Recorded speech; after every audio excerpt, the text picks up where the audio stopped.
Who says I can't? Many assume this is a question. I assure you it is not. It is a statement. In fact, you say it like this: who says I can't? I am a 2-time cancer survivor and 43-year amputee, and this little phrase has saved my life.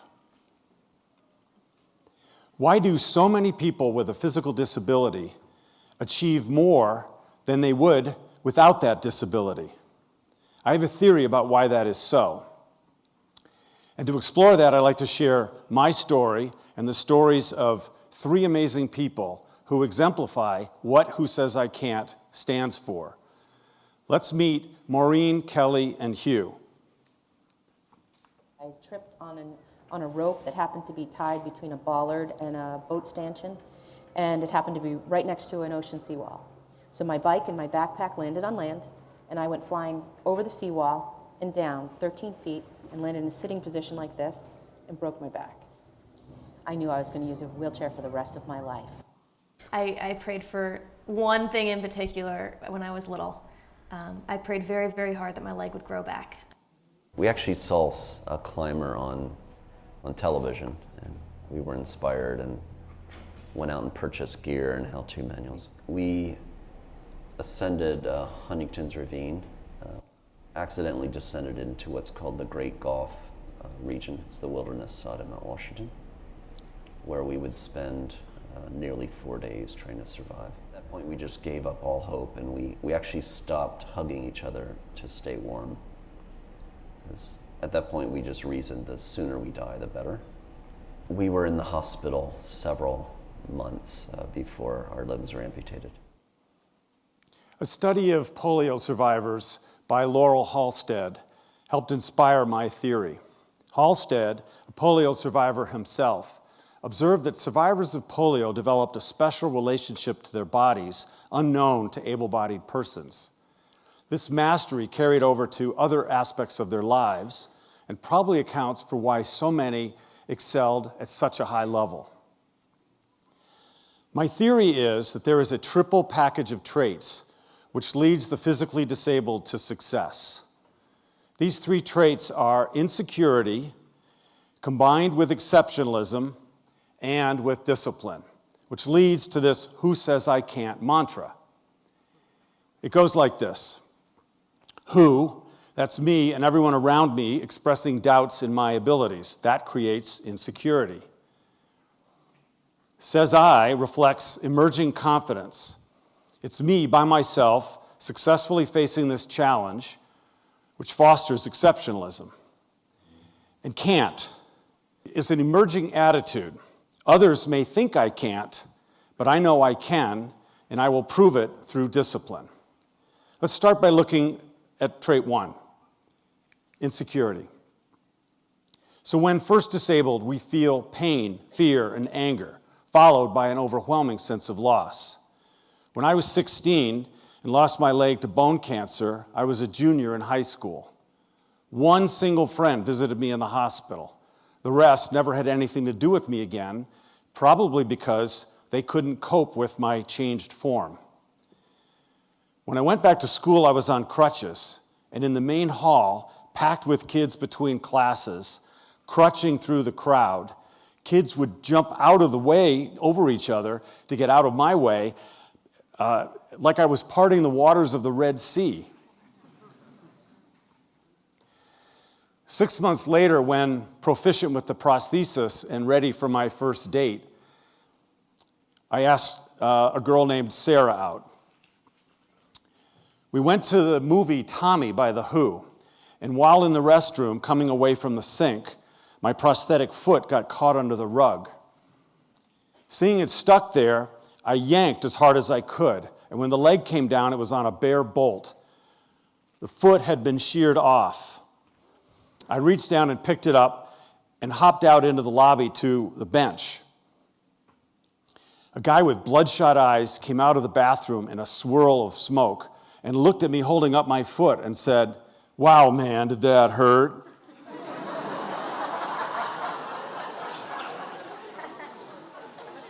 I was able to laugh for a second too, but then reality intruded quickly and I feared this was going to be a horrible date. To be humiliated on this first date of my life was almost too much to bear. But Sarah came out of her restroom, saw the situation, and knew just what to do. She went and got a roll of masking tape. And she made me a masking tape ankle. And then, using her as my cane, I shuffled into the movie.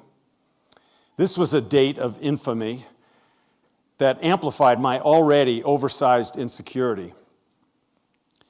The disability itself, the loss of facility at previously trivial tasks, and the deepening insecurity can lead us to an almost catastrophic loss of self-esteem. Gloria Steinem beautifully expressed the hopelessness of vacated self-esteem when she said, "It's not that self-esteem is everything, it's just that there is nothing without it." Maureen, Kelly, and Hugh had their own experiences with insecurity. Frequently, Maureen would roll up to a Starbucks counter in her wheelchair, and the tall person behind her would just start to order right over her head.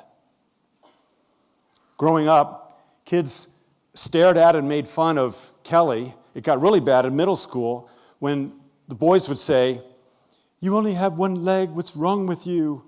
Kelly would come home crying a lot. While Hugh was in the hospital for months in massive pain as they tried unsuccessfully to save his legs, doctors dealt 17-year-old Hugh's self-esteem a massive blow when they told him he would never be able to do the only thing that mattered to him, rock climb. Humans cannot live without self-esteem, so the choice is binary. Either we fight back to regain it, or we cave in and wallow in a tar pit of self-pity. Because the alternative is unconscionable, most of us push back hard against our limitations and strive to accomplish something, anything, that will make us feel better about ourselves. One of the first things I strove to accomplish was to dance again. Those primitive prosthetic legs of the 70s made dancing almost impossible, but I was determined to figure it out. That first semester, I asked 40 girls out. I would ask my date to dance, we would start, and bang, I would fall to the floor at her feet. Most girls don't expect that, and she would ask if I want to sit down. "No, let's keep going," I would say. By the third time I fell, she would insist. Yes, this fed my latent insecurity, but I was obsessed with getting this right. Many years later, with the help of modern bionic prosthetics, just in time to dance with my daughter at her wedding, I finally did.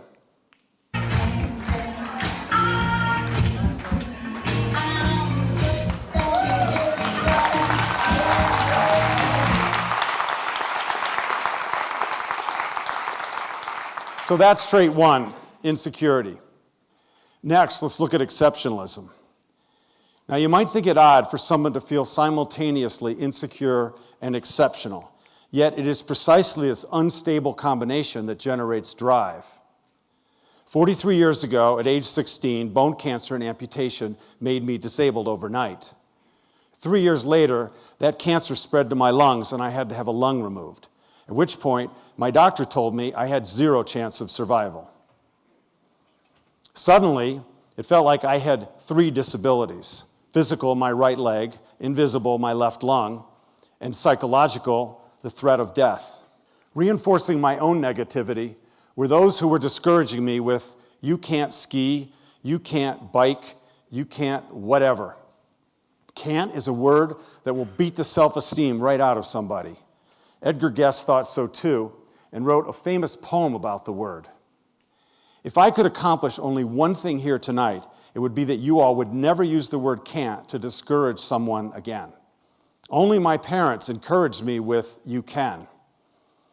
Yes, can't is a discouraging word, but if we refuse to let it get us down, and it just makes us mad instead, we can use that fighting spirit to accomplish something good.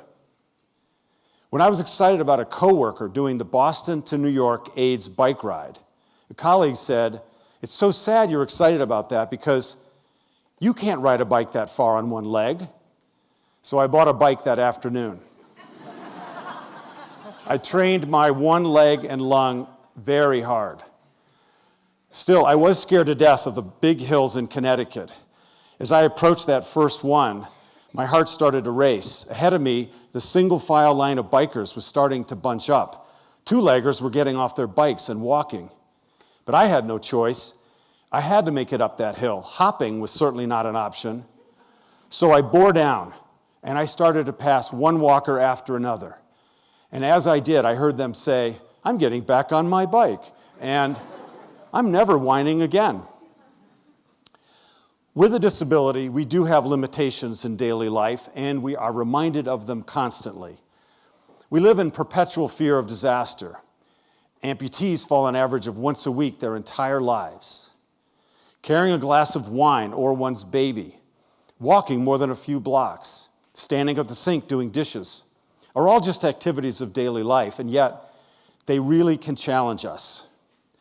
But exceptionalism is born from us beginning to exceed the low expectations surrounding us. A little bit of progress is a big deal. And once we see even a glimmer of hope, we're encouraged to keep going. We start building some confidence after that first accomplishment, and that motivates us to get the next. And pretty soon, everything seems doable, and we start to really feel exceptional. Early on, Maureen needed something to pull her out of her despair, and a friend suggested sailing. I officially have an addiction to sailing. She turned sailing into her way back from despair and became and excelled at the highest level possible. She's the first American woman to win a gold medal in the Paralympic sailing. She's never thought cant. Kelly was born with one leg and could only escape being ostracized by the kids at school through prowess at sports. The result is a world-class triathlete and ultramarathoner who today practices medicine and coaches extreme athletes. She doesn't know the meaning of the word can't. Hugh refused to accept that he would never rock climb again and created special climbing legs that adjust to the perfect height for the rock face he's climbing, with feet that enable him to stand on a ridge the thickness of a quarter. His competitors went from pitying him to fearing him. Sometimes that happens. They've even threatened to have both their legs amputated so they could better compete with him. Hugh is now the world's leading researcher in bionics, which he tests first on himself. For me, skiing was my worst loss, and I worked tirelessly to conquer one-legged skiing. I quit college and became a ski bum and skied every day in Utah for 100 days straight. I was maniacally focused at getting good, really good. Thereafter, I loved seeing fearful two-leggers at the top of a steep hill, contemplating how to ski down it. As I would go sailing past them at high speed down the pitch they were hesitant to ski, I knew they were staring, and I loved it. I had been transformed from a scared teenager into having a feeling of exceptionality. And that's trait 2, exceptionalism. Trait 3 is discipline. To truly succeed at anything worthwhile requires laser beam-like focus.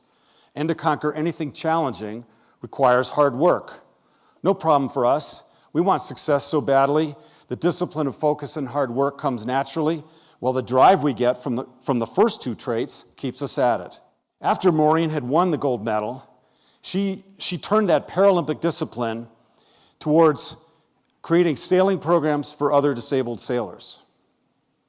After Kelly competed in and won triathlons and ultramarathons, she'd acquired the discipline to complete her medical training and is now an anesthesiologist. After Hugh defeated all of his climbing competitors, he developed a discipline to get his PhD, create an MIT bionics lab, and start his own bionics company called iWalk. Building on the discipline I used to conquer one-legged skiing,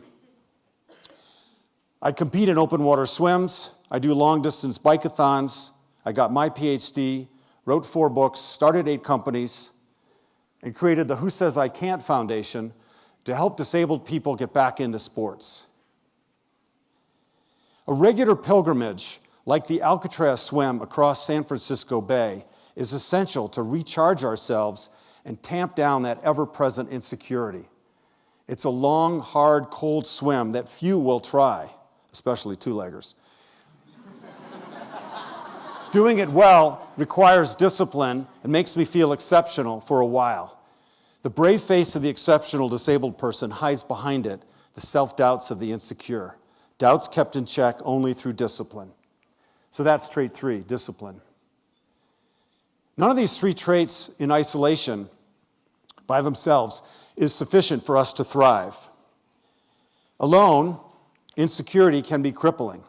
By itself, exceptionalism is a recipe for arrogance. And in isolation, discipline may produce asceticism. Only in combination do these 3 traits rebuild our self-esteem and make us thrive, as they have for Maureen, Kelly, Hugh, me, and countless others. Anyone, including all of you, can excel beyond your supposed limits of today. Establish what you want to master.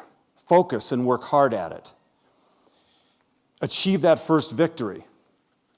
Celebrate it and set the next goal.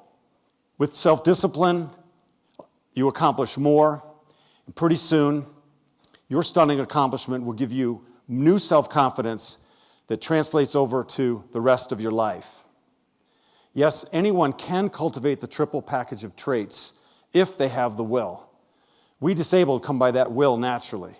To us, this triple package is the lifeblood of thriving. It is why so many of us go beyond our limits in everything we do as we proudly crow. So I'm going to want you to say this with me on 3. 1, 2, 3. Who says I can? So if, heaven forbid, you are knocked down in life, remember this triple package. It can help you grapple with that difficult situation and quite possibly take you far beyond what you believe are your limits of today. On the other hand, why wait until something bad happens? Who says you can't? Now, one last thing. Back in the day, to keep my one leg really strong, I would jump rope for 10 minutes straight. But it was kind of boring, so I spruced it up a bit.